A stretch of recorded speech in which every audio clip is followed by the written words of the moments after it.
Welcome back to NBA playoff coverage here on The Edge. I'm your host, Jacob Boyne, joined as always by Braxton and Reynolds for two games here on Tuesday, May 7th.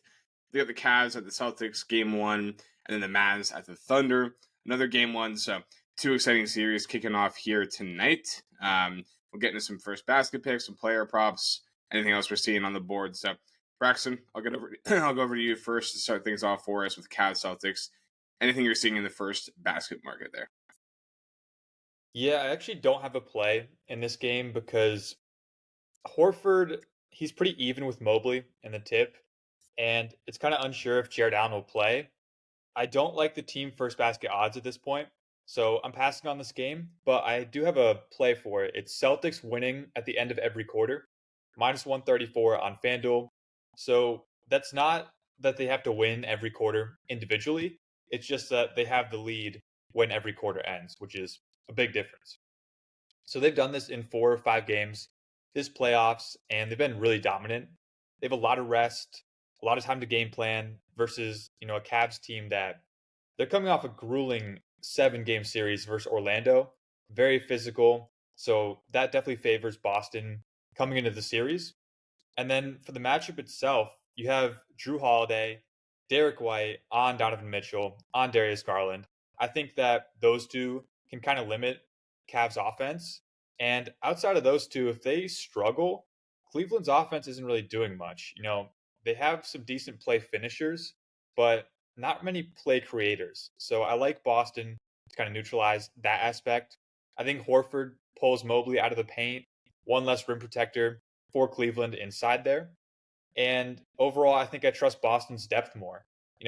Cleveland, Levert's been very disappointing. They don't have Dean Wade. That's a massive loss. So I think Boston just kind of cruises in this game one at home and, don't really look back here. Yeah, I tend to agree with that thought. I thought it in a slightly different way. I went with the Cavs team total under 98.5 points. It's a low number, but you look at their offense this playoff so far, and it's been pretty disgusting.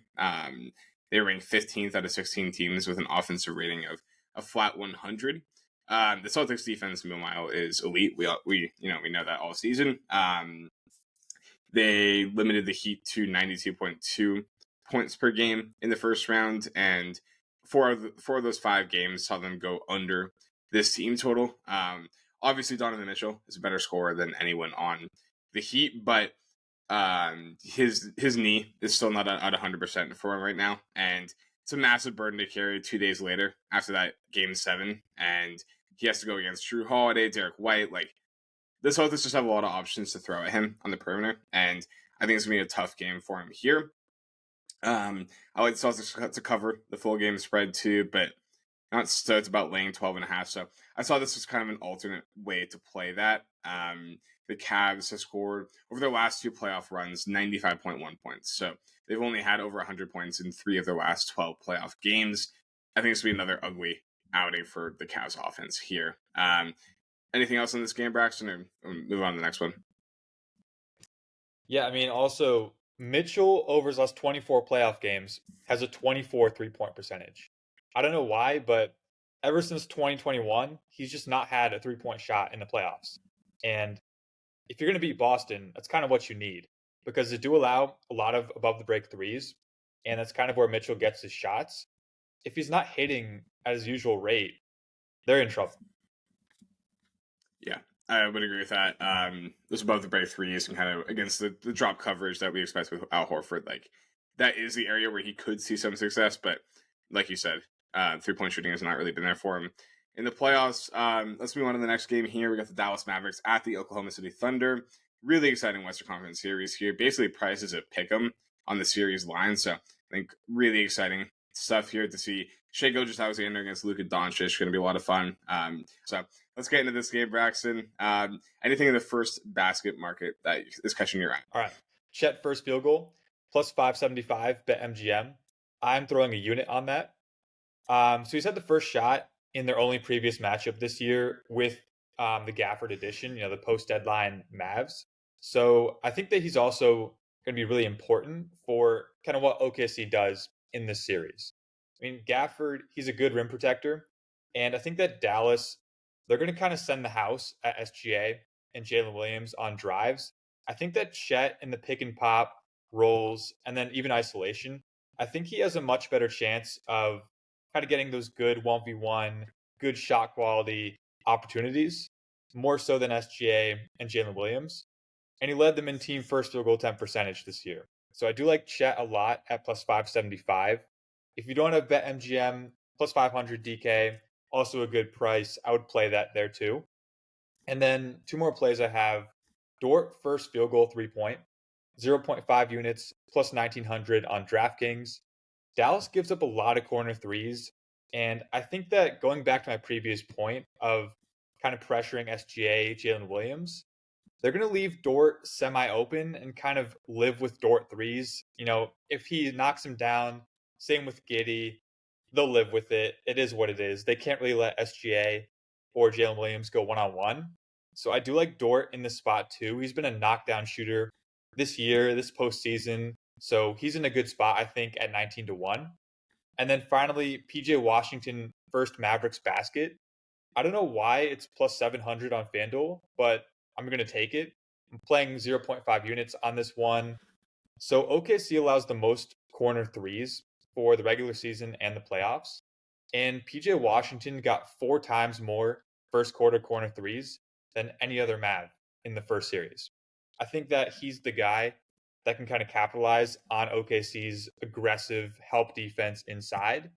And, you know, Luka with Dort, Kyrie with SGA, I don't know. That's going to be a tough matchup for them. I think that there'll be a lot of kickouts and a lot of spot up shooters kind of thriving in the spot instead of Luka's typical one-on-one bully ball, especially with the knee too. I think that the knee is going to be tough for him with Dort kind of holding his own physically. So I do like PJ Washington at plus 700, 0.5 units. Yeah, I like that a lot. Definitely interested to see how Luka does with a few days off here. Definitely not at 100% in that first round series, and Dallas really won that series because of Kyrie and then their defense. Not as much Luka, so excited to see if he can get back to 100%. They're definitely going to need him here to win against the Thunder. I like the PJ Washington call out. Unfortunately, his points prop has gone up from 10.5 to 11.5. I still like it there. I never got a chance to bet it with after that steam, so I'm still debating that one. But the one that I do like a lot right now is Daniel Gafford over 6.5 rebounds, and really just a matchup play. He went under this in all 4 games in the first round, but I think against the Thunder, who ranked 28th in rebound rate in the regular season, he should be able to get a lot more work done on the glass. Dallas also going to be without Maxi Kleber in this series, and that, by the way, also helps if you want to bet any PJ Washington points, props, or anything like that, because Washington's minutes should tick up a little bit without Kleber in the lineup. But Gafford and Lively will be the only 2 players playing center minutes for Dallas here. Won't be getting any Kleber minutes at center, obviously, in this series. So I like Gafford over 6.5 rebounds against a matchup that really should favor him a lot more than the first round did against Ivica Zubats. I think the Thunder are pretty fine with letting the opponent collect the defensive rebounds. They're not really going to be pushing for offensive rebounds in this series. So I like Gafford here. Any thoughts on that one, Braxton? Yeah, I mean, 2 games against OKC, he averaged 19 and 12 in 20 minutes. So it was like 36 and 20 points and rebounds per 36 minutes. It's crazy what Gafford did to OKC this year. And I might even play his 10 plus, honestly. I think that a double-double could even be a great spot if it's like plus 400, plus 500 around there. So I do think Gafford is going to be huge for them. I like him more than Lively in the spot for Dallas because I think Gafford's a better lob finisher and he's more physical. I think that, you know, Lively, usually his length is more of a weapon, but I think physicality is kind of the route that Dallas needs to go here. And that's definitely Gafford. So I do think his minutes are going to increase compared to the first round, but we might only see these lines for game 1. I think that they're going to be gone by game 2 and definitely shot up to like 8.5 rebounds, maybe 9.5 even. So yeah, I do like Gafford in the spot a lot. Yeah, I can see that for sure. Do you think the points plus rebounds is a better angle if you're looking for him to be a real lob threat in the series? Yeah, I don't mind that. I think that you pretty much can't go wrong with rebounds, points, points plus rebounds, double double. I kind of like it all for him. Nice. All right, so a lot of Gafford love on here. Braxton, any thoughts on your Thunder heading into this game one before we get out of here? Yeah, I think that they usually help inside a lot and allow a lot of corner threes. I think that would be a mistake for this series because with Luca not 100% and you have Dort, Case and Wallace, SGA, I think it's better to play Kyrie and Luca 1v1. And if they score 80, 90 points combined, you just have to live with it. I think that you can't let role players shoot threes and kind of get lobs. If you take away the play finishers, I think that Kyrie and Luca just won't be enough to match OKC's offense. So I trust Mark to make that adjustment too. I think he knows that he has to just let an injured Luca go 1v1 with Dort and kind of if he hits the poor shot quality shots, then so be it. Yeah, I'm really excited to see what Martino cooks up for this game one. With a few days to prep, obviously the Thunder swept the Pelicans in the first round, so had a bit of a rest advantage heading into this game one. So I'm excited to see what they did with that time off and if there's anything schematic that they try in game one that they haven't done against Dallas this series so far. So get some edges going into game two, but should be a fun series. Hope you guys enjoy these two games here on Tuesday nights. Please like and subscribe to the channel. We'll catch you on the next video.